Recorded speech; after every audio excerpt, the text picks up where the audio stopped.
Today we're going to hear from Dean McCormick. Dean is a longtime friend of the company and a longtime friend of the industry in Iowa. 1981 grad from Iowa State Con-E. Dean has clearly made an impact at Story in the last 7 years, but really a broader impact on the industry with his 21 years at Iowa State. Look forward to hearing what Dean has to say in this exit interview. So I know you grew up in Iowa City. I did. So tell me about that. Tell me about growing up, your family. Tell me more. Yeah, born and raised in Iowa City. My dad was an insurance agent. My mom was a stay-at-home mom for the most part, although she seemed to find her way to any number of part-time jobs. So my dad also owned 3 other rental houses. If he didn't like his neighbors, he bought the house. Okay. And so we ended up owning, and that's only important because that's kind of what got me interested in construction. Is we were always having to work on some house. As I was growing up, every Saturday there was something that needed to be done on all those houses. So siblings? I have one sister, a couple years younger than me. So you're the oldest. I'm the oldest. That explains a lot. I'm the oldest too, so I consider that a good thing. How about activities growing up? Were you 4-H? Were you playing in the band, sports guy? What'd you do? Well, my mom had a rule we had to play in the band, so I always had. I started learning how to play piano early. Okay. Wish I could do that now. Can't do it anymore. Okay. Then I played the drums in the band, in the marching band. Really? Yeah. Until then it started conflicting with sports, so I had an out. Actually, I enjoyed it, but I grew up playing golf. My folks sucked at golf, but they played every day. And your parents? Yeah. And so they were bad and they played every day? They did. And wow. That would be our That's commitment. Well, it's not unlike me now. I mean, well, maybe. I've seen you play. We would eat supper and then we'd go to the golf course. Really? And play 9 holes of golf. Which golf course? Fairview Golf Course in Iowa City. And my folks were what the Feinstein book, A Good Walk Spoiled. My folks believed in a good walk, and they weren't going to let that little white ball spoil it. They'd hit it and go after it and hit it again. Okay. And actually, it was a lesson in tolerance because at some point I got to be kind of a good golfer. Yeah. And I'd go out there and play with mom and dad and wait for them, and they'd hit a few more shots. And if I told my dad, Dad, if you move your hand a little bit, he'd go, I don't want it to be any better. I'm good the way I am. Huh. So it makes me think of Caddyshack, where Mr. and Mrs. And at the time, I'm sure your parents were quite young. They were not old, but that's a peach, hon. Yeah. So you play golf, other sports? I played golf, basketball, played football for a while, but I got tired of I was tall and skinny, and that didn't work for football. Sure. So I played basketball and golf through high school. Did you grow up a Hawkeye, being in Iowa City? I absolutely grew up a Hawkeye. Okay.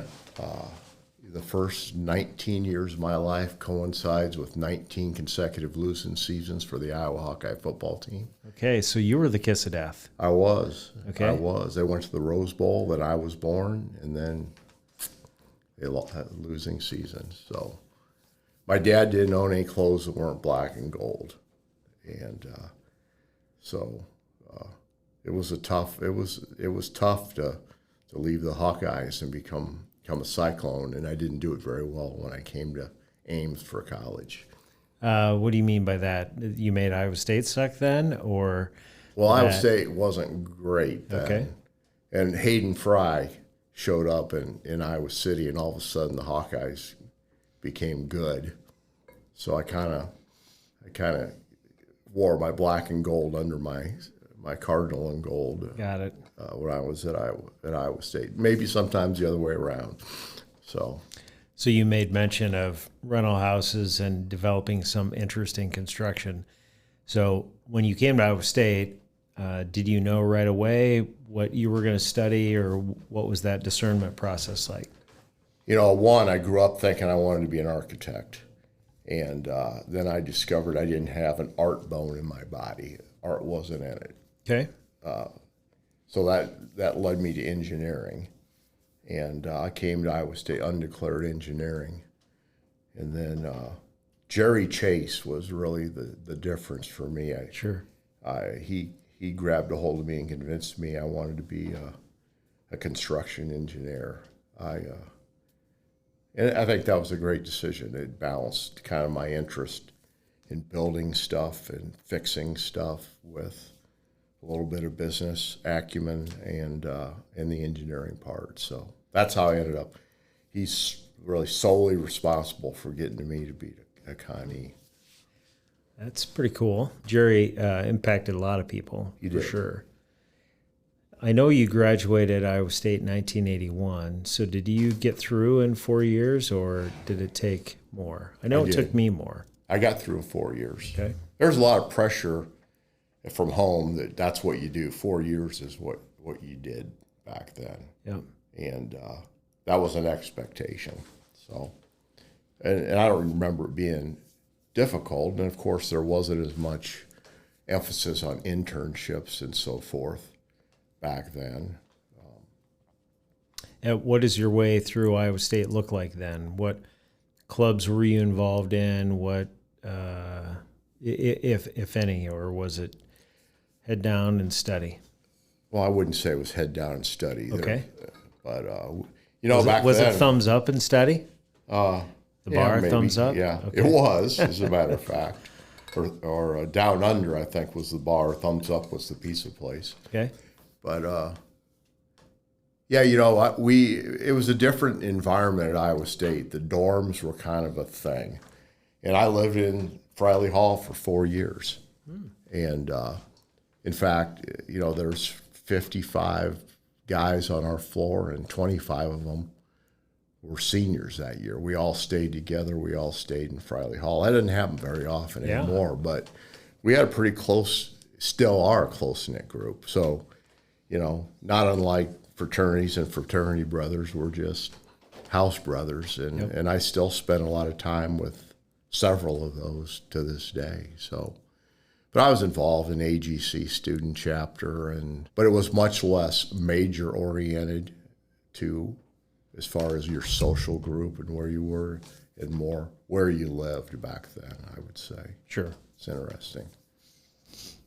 Did you meet Tanya at Iowa State or after Iowa State? I met Tanya in Friley Hall. She lived next door to me.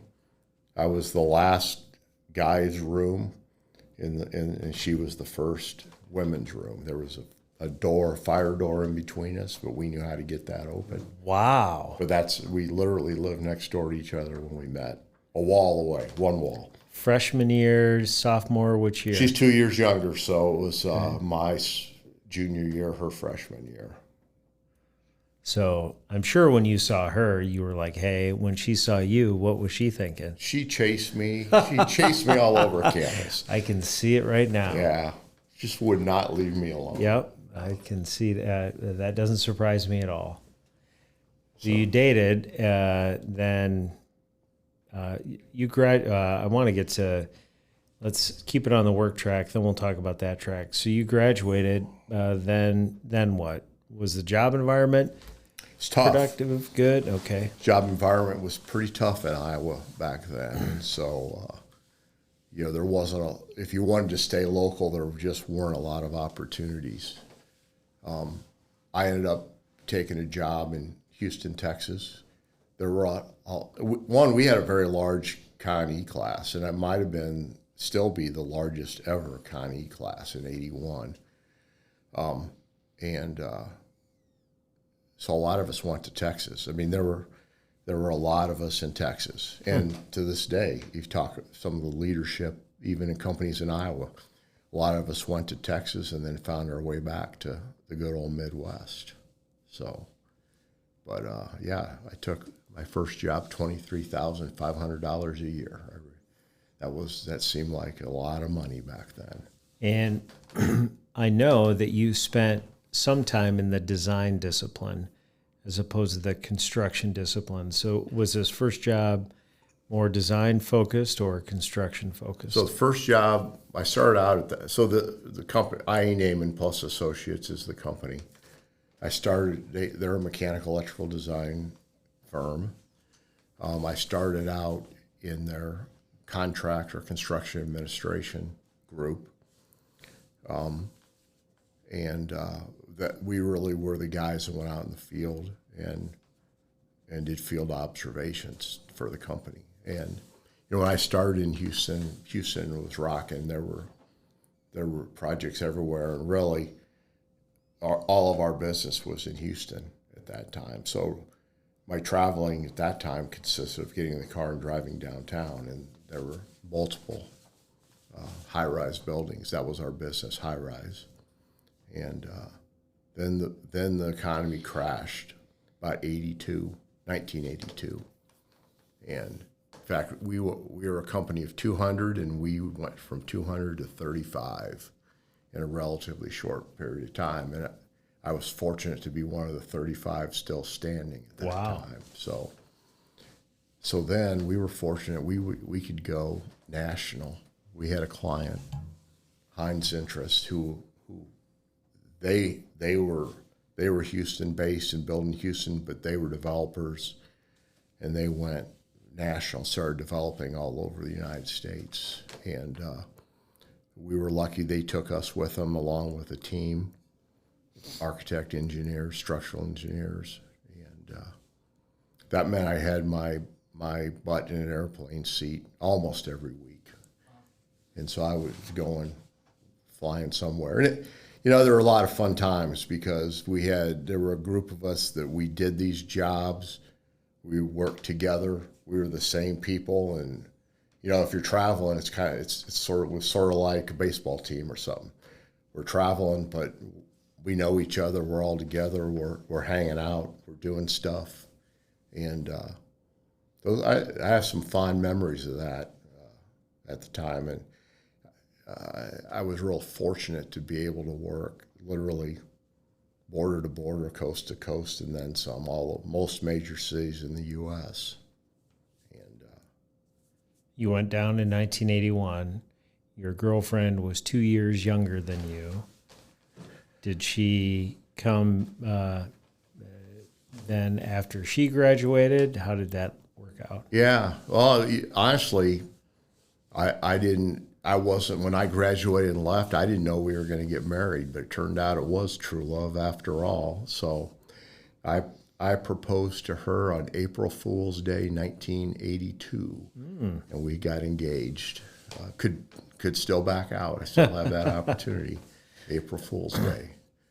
And then she graduated in 83, and then she moved to Houston. We moved everything she had in the trunk of my Buick Skylark. Okay. And she was an education major? Yeah, she was a teacher. She probably, if construction or if the city was booming, there were probably some teaching jobs in the area there. There were. She landed a really nice teaching job, and she was with the entire time we were in Texas. So I guess it would be 12 years in teaching at the same school, first grade. I guess she moved around, first grade, kindergarten. You were in Texas for 12 years? I was there 14. Wow. So. I knew you were there. I didn't know you were there that long. Same company then? Same company. Similar kind of role? And yeah. Well, and I guess that gets us back. So then I'd get married, and then 5 years later, we waited 5 years before we had any kids. And then, so when I had kids, traveling wasn't really conducive to raising a family. I mean, I think back, on what Tanya did, with two kids, both born there. And I was gone a lot. I mean, usually I was back on weekends. I think the longest I ever gone consecutively was for maybe a month. Oh, where I was on a job. She is a saint. She is. And, I think I've got 2 grandkids now, and I think about when we have them for the afternoon, but she was doing that a lot. And so that's how I ended up really in design, because I was sort of running our CA department at that point, but I had some skills, and they knew I was struggling with the family life thing, and so then I moved over into design project management and managed the design and then the construction for several buildings. So you went metaphorically from the field to the office. Yes. Per se. Most part, yeah. I guess the projects I led the design on were mostly Houston projects. I don't know how that worked, but I guess things were back in order in Houston. We were building again.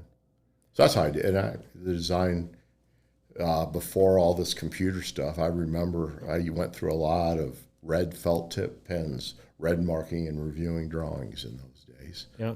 So you're in Houston, and your life is there. What prompted a move back to Iowa, and then how did you find the position at Iowa State that you came back for? So what prompted the move to Iowa was I got in the mail, there was the request for volunteer Little League coaches or soccer coaches maybe. And I was still traveling enough that I looked at it and always thought I'd do that with my kids. And then I went, wow, I'm not quite dependable enough to be here. I can't do it. So that really got me thinking about Tanya, whether we wanted to raise our family in Houston. And, we lived in a nice area of Houston and good neighborhood and all that, but still, it wasn't the Midwest. Sure. My kids don't know how lucky they are to have been raised in Iowa versus raised in Houston. Sure. You didn't let your kids out of your sight in Houston, even back in the 80s. Yeah, 90s. Yeah. So, did you answer a want ad? Did a headhunter call you? How did you learn about it, and how did you make that match? So I've been looking at a number of opportunities in Iowa, and I believe I saw an ad. That I may not. It's also possible Jim Rowings contacted me. I may not remember. Okay. And I got an interview. It was I couldn't believe it in a way, because I still look back and say, what were they thinking, hiring a 35-year-old guy to do that job? But I came up. It was funny because I got the call. I was actually in Iowa, in Des Moines, when they called me and said, we want you to interview. And I said, well, I can be there in an hour. and they said, no, we have a process. Yeah. So literally I drove back to Iowa with the family, turned around, got on a plane, and flew back up here to interview for the job. So. Do you know how many candidates they had? I think they had a couple internal candidates and a couple external candidates. So I think there were 4 or 5. Yep. It was manager of construction services, so it was overseeing the construction of projects. So it fit pretty well into my resume. And my MEP background was a plus to them because they seem to have more MEP problems than other things. So I think that's really what got me the job. So. And when did you start? What was your start date? October 17th, 1994. I knew you'd remember. Yeah. You saw a lot of change in your time at Iowa State. Certainly. A lot of change in the way we did things as well as the type of work we did. You know, Talk more about the type of work. You know, 94, they had just completed the Molly Bio building, which is a story project, shortly before I started. But they weren't doing a lot of big stuff. I mean, their annual volume, and I can't adjust it for actual dollars, was sort of $10 to $15 million a year. But we entered a pretty significant phase of building. So we were doing a lot of big projects. I remember, and at the time I started the job I was to review every single shop drawing for all the jobs, every single one. Oh, good. And yeah, they thought it was funny that my assistant would bring them in and pile them, and one time they piled them from the desk to the ceiling and then started the second pile. So it became a challenge of whether they could keep them all stacked and upright. The KPI was the inches of submittals to review. And actually, when I moved up here, we couldn't sell our house right away, and Tanya had a job, and my kids were in school, so they didn't move for I think 5 months after. Oh my gosh! Turned out to be good because I'd sit up there at night doing shop drawings, right? Yeah. I mean, hundreds of shop drawings, and then. But you talked to her on the cell phone, and you had Teams calls, and that all worked out. Yeah, she had a cell phone. I didn't have a cell phone. Oh, really? That's right. Huh. And we had a brick phone. It was the Motorola classic brick phone. We were state of the art because we didn't have a bag phone. We had a brick phone. Mm-hmm. But yeah, that was and you paid for long distance in those days, right? It was a different world in that regard. But it became pretty evident that we had to change the way we were doing things, and move our staff to a much more professional staff. You know, the guys that worked for me when I started were great, really great, but their background was maintenance. Most of them had come out of the maintenance group at Iowa State. One of them, I think, did small construction projects, but that was putting a lot of pressure on me as sort of the only guy with major project experience. So we embarked on a quest to build the professional staff, and we were really successful. That we added some really good people. Most of those people were with me the entire time I was there. So. And how long were you there? 22 years. Who, as you think back, you're super good with names, and there are many. So obviously the goal here is to not miss anybody. But whether they were internal team members or industry people, who are some of the names that shaped how you thought, made investments in you, impacts on you? I know there are many. There are. I mean, it's interesting but there's some people that really stand out as mentors or examples. Yeah. You know, the very first boss I had was named Lee Smith, and he was an old Texas boy, I mean, he had like an industrial engineering degree. This is in Texas, but he's the first guy that took me by the hand and took me out on jobs. And the one I remember distinctly him telling me, "Boy, these guys don't care about your book learning." So he says, I would suggest you think more about asking questions than telling people what to do. And that piece of advice guided me my whole career. Sure. In that, you know, before you start telling, you know, you go out and tell a plumber how he should be plumbing, he's a better plumber than I am. any day. So you better start asking him why if you don't think it's right, you might ask him why he's doing it and what he thinks about it. Yep. And I had thousands and thousands of those conversations with people that were really good, and learned a lot from all of those people. So Lee's one of the guys that started with me. I mean, when I was traveling around working with people, lots of mentors and we sometimes would just sit. We were a bunch of 20-somethings, maybe 30-somethings, talking about how it could be better, and on the road, in a restaurant somewhere. Fantastic conversations with a lot of those. Yeah. Grant Stevens. The second really big boss was Charlie Durrett. Just learned a lot from him about how to treat people, how to think big picture, and what really mattered. Got back to Iowa, and Warren Madden certainly is a mentor. Bill Whitman led facilities. Then I had people like Dick Johnson. Yep. was an early collaborator. I mean, I remember Dick and Norm coming to see me in first couple weeks, and Norm was dressed to the nines. And, yep. He was Norm and Dick was Dick, and we had I remember that meeting like it was yesterday.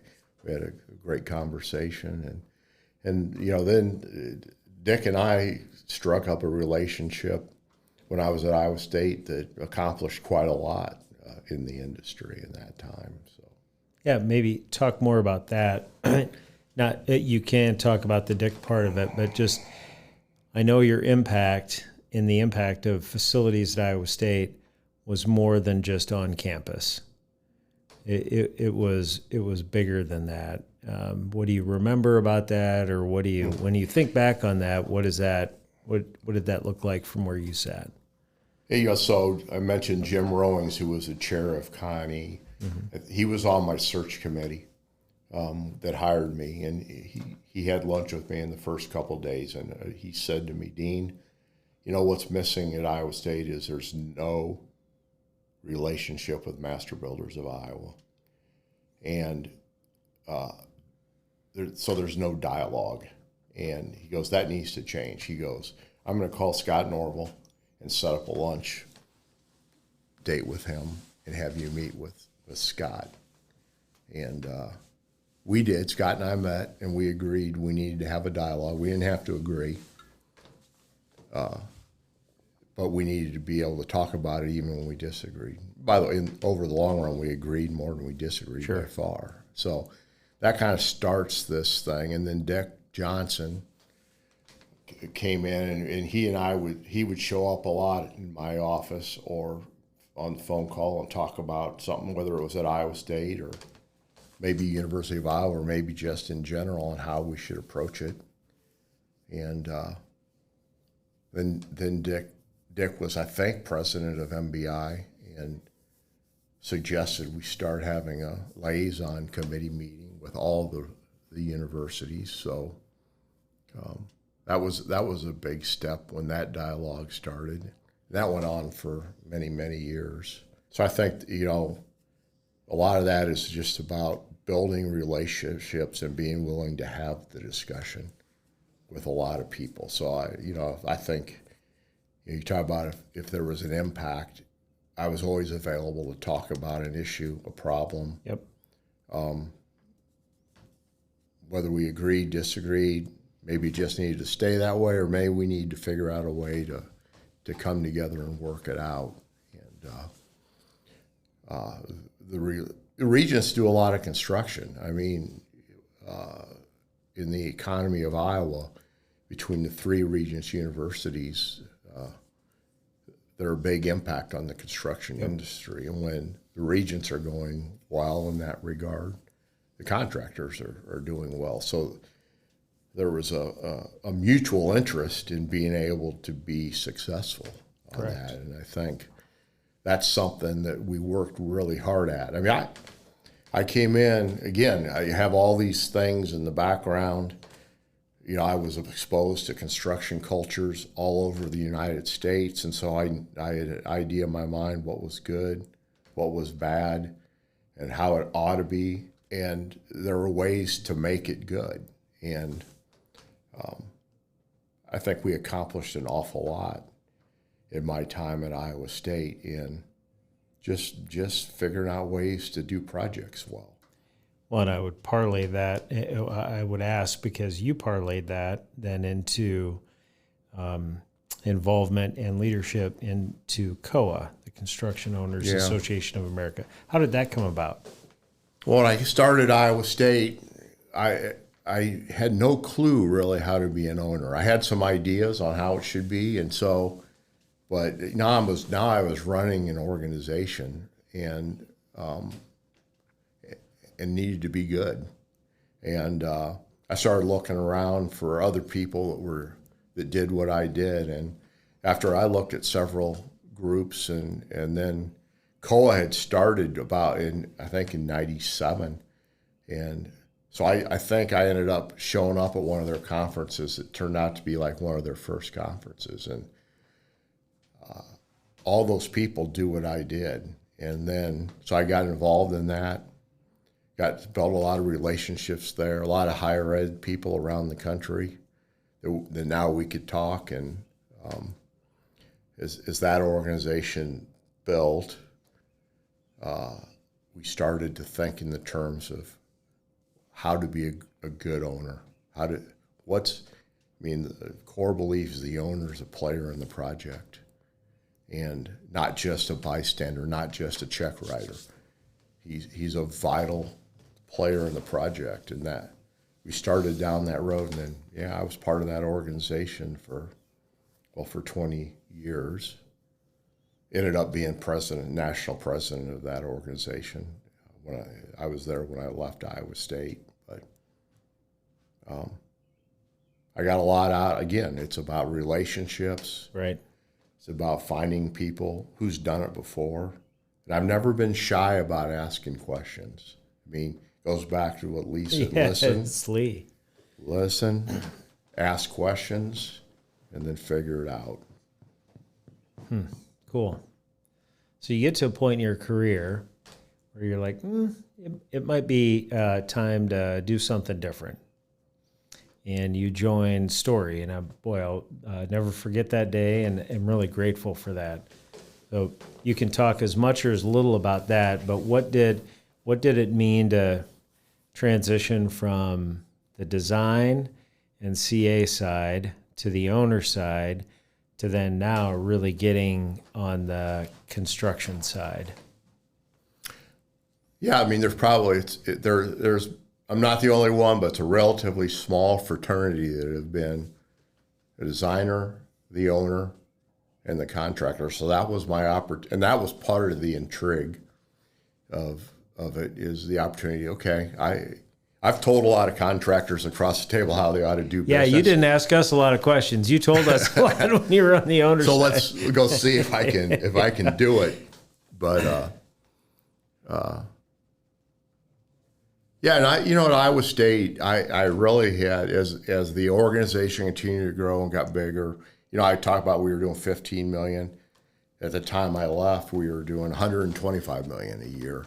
And there's some inflation that goes into that calculation, but still, I think it was still 7 times the volume or something like that in real dollars. So, I'd become a lot of budget stuff and HR stuff, and the higher you get, the less project stuff you do. And I was missing the project stuff, and I think Mr. Esposette is the one that said, hey, you don't look like you're having as much fun as you used to. That was pretty perceptive in that, because it was true. And, I was starting on the down slope of my career, so the opportunity to kind of go back and do projects was really intriguing. Because I've always enjoyed figuring it out, figuring out the problem, figuring out how to do it. Thinking outside the box. How could we put this together? And I think I did a lot of that at Iowa State for a while. And then that opportunity was really what attracted me to the opportunity at Story. Yeah, and you had seen a lot of contractors do things in lots of different ways, to include how we did it here, and the ability to be in Ames or stay in Ames probably had to be some of it too. So we'll talk about let's talk about that for a minute, because you've made a big impact on Ames. A lot of your volunteer commitments, whether it's at the golf course or just you planted a flag here, and you've made a lot of impact. What are the things you remember about that? Or that you look back on and say, yeah, that was really great, or no, that was a stinker? Yeah, I don't know. You know, I don't know. None of my impacts have been huge, I don't think. But there's been many, and hopefully little contributions. There's still room to do more of that.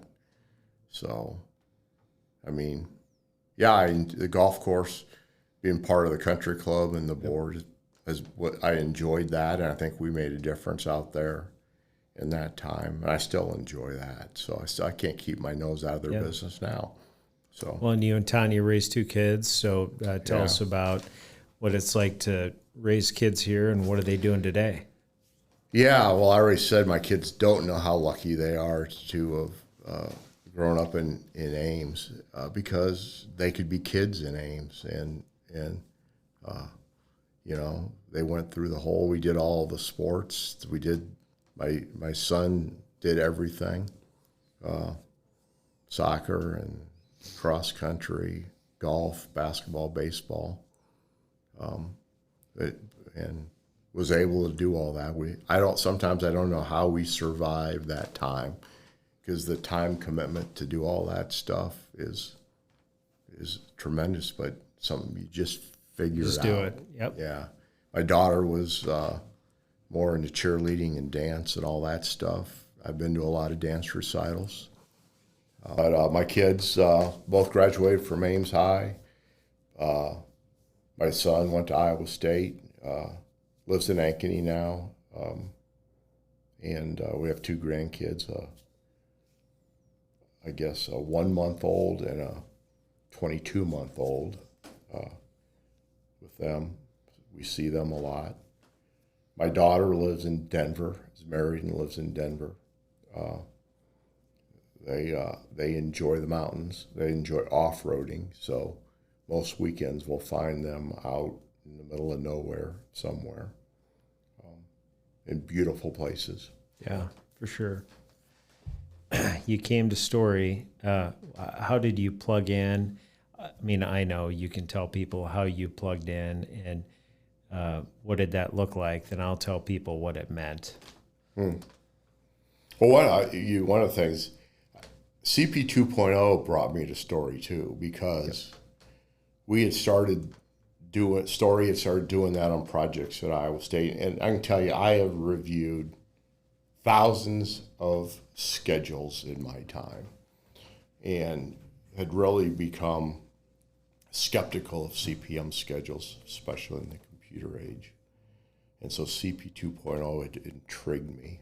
So that brought me in because I was intrigued by how to manage that on more of I would say more of a relationship-based way of doing it. Just let's figure out how to do it, and let's commit to do it, and let's do it. And so that intrigued me. You're plugging in at Story. You know, I never lost my owner roots at Story. I always thought like an owner, and sometimes I've wondered if that was a handicap or hindered me.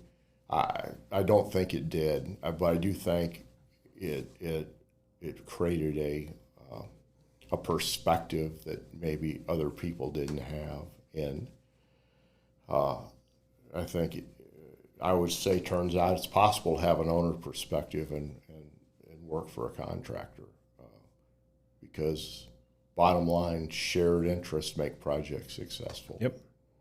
You know, anybody's ever worked for me or with me has heard you can't win a construction project.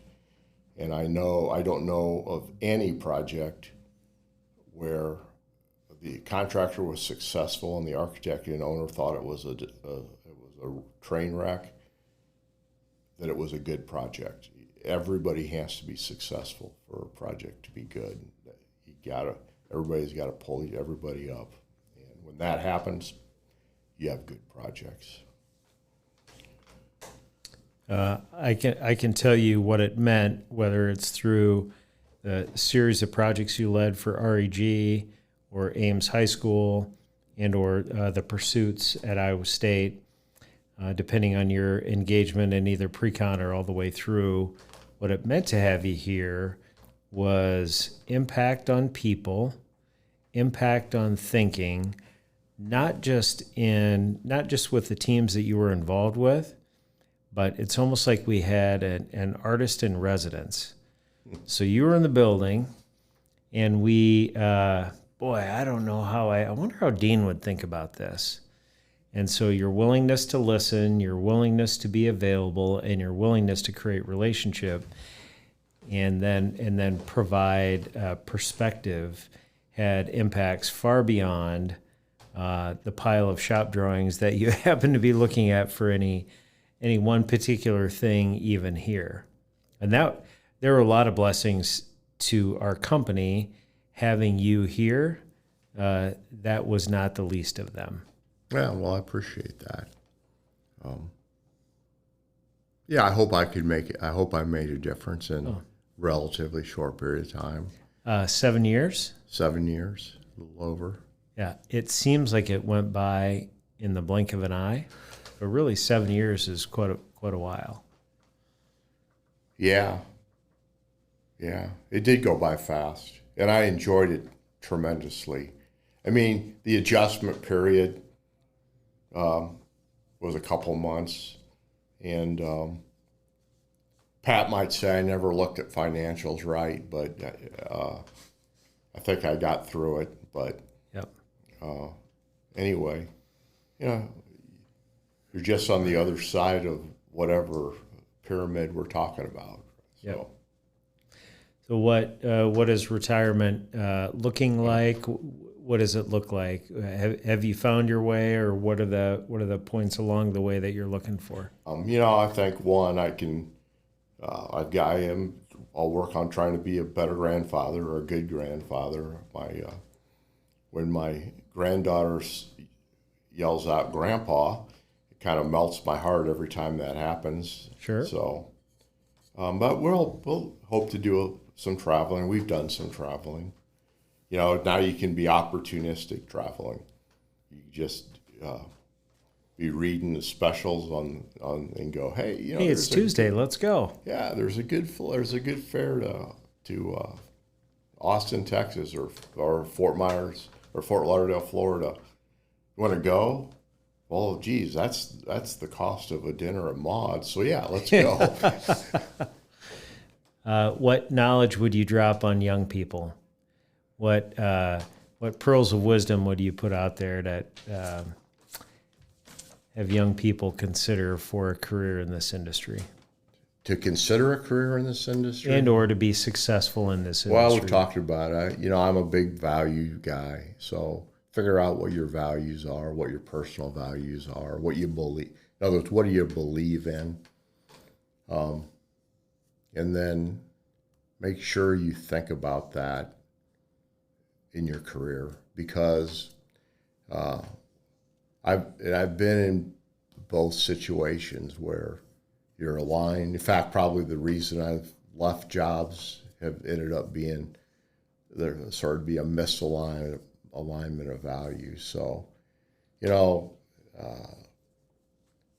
it's a tough one. Money's out there. People throw money around, but you got to be aligned with your values or you're going to be miserable. So, from doing the job, I've always said be fair. That's number one. Think about the other perspective. I'm a big believer in being prepared. For any meeting, I want to be the smartest guy in the room. And when I say smartest guy in the room, I don't mean know everything, but I want to know everybody at the table. Hopefully I've figured out, well, why is this important to them and what do they want to get out of it? Because I think you got to find compromise in a lot of issues. You can just waste so much effort arguing about stuff that probably doesn't matter in the long run. That figure out, understand all the other perspectives, be fair, be honest, seek compromise. You know, I wrote a note here. It's don't assume everybody else is out to screw you, right? You're all one team, and if you can formulate that team, that's when it's fun, man. It is fun to have a high-performing team on a project. Yeah, it is. I know that when you talk about some past projects that you speak highly of, whether it was here or your time at Iowa State or even the time before, a common denominator I recall hearing throughout all of that is that team was singing. It wasn't necessarily about the beauty of something or the majesty of something or the complication of something. But when the team was singing, that's what you remember. Yeah, I mean, you've heard it before, I'm sure. My favorite project at Iowa State was the Hilton Sheeman flood recovery. There's nothing glamorous about that project. In fact, today, nobody knows it ever happened. But, you know, we went from 14 feet of water in Hilton Coliseum to having a basketball on August 10th of 2010 to having a basketball game on November 4th of 2010. And on day one, that seemed impossible to do. But we put together a team. The team was in mesh, and we made that vow. That still sends a little bit chills down my spine. We made that basketball game. It was a women's basketball game. Because I just don't think you should have been able to do it. But with a good team and everybody committed, that's my favorite project. Yep. South End Zone. You speak very positively would be, about because that. again, that was one. It's like Jamie Pollard comes to me and says, "I want to do this, and I don't want to interrupt any of the football seasons." And you know, I can remember my first. Of course, you have to say, "Oh, sure, Jamie, let me think about that." But in the back of my mind, I'm thinking, there ain't no way that's going to happen. And then remember stewing on it 2 or 3 days, calling a few people. What do you think? Because I leaned on people. I was never afraid to find my experts. And then probably maybe sleeping on it a couple nights, maybe not sleeping on it a couple nights. And then all of a sudden the plan starts to formulate. And that South End Zone was one of it, because that was a really tough project, and we did it. So yeah, anybody can make a layup. A Logo 3, on the other hand, is pretty sweet.